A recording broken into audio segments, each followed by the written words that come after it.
Mr Speaker. I call on Sarah Fraser. Thank you. Kia ora koutou. When I heard that the mock bill topic was going to be on sustainable energy, I was thrilled because there is no doubt in my mind that New Zealand is in some desperate need of some solid legislation around the environment. But the question I kept coming back to when reading this bill was, is it the answer? Will this bill meet its goals of emission reduction? The short answer is yes. I believe that this bill is extremely sound and is a step in the right direction for New Zealand's climate goals.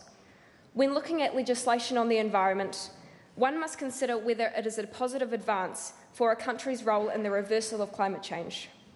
Does it capture the country's view of a better environment in the future?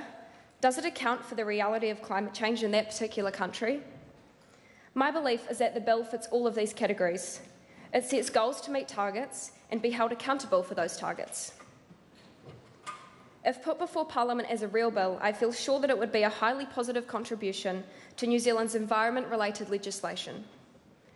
Now, I love a good speech on the environment, and I have delivered many such speeches to my various English classes over the years.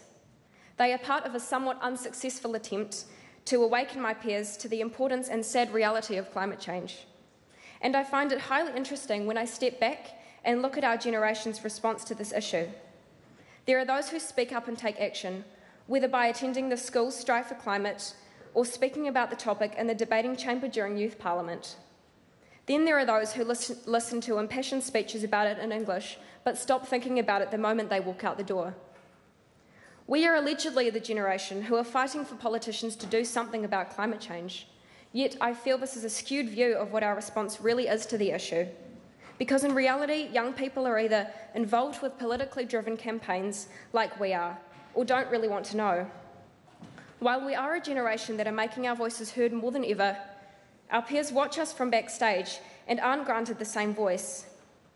I have always felt that the people who are interested in something enough to want to be an advocate for it are the ones who are handed opportunities for their voices to be heard on a plate.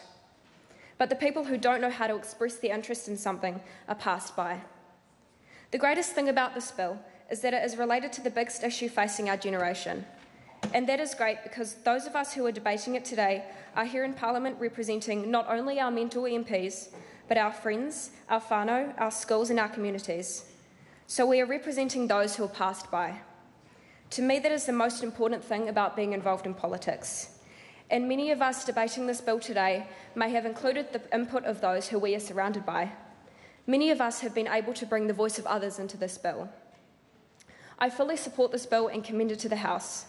Amongst the many positive attributes of this bill, the most important aspect of it is that it allows for the response of those who don't get the privilege of sitting in these seats.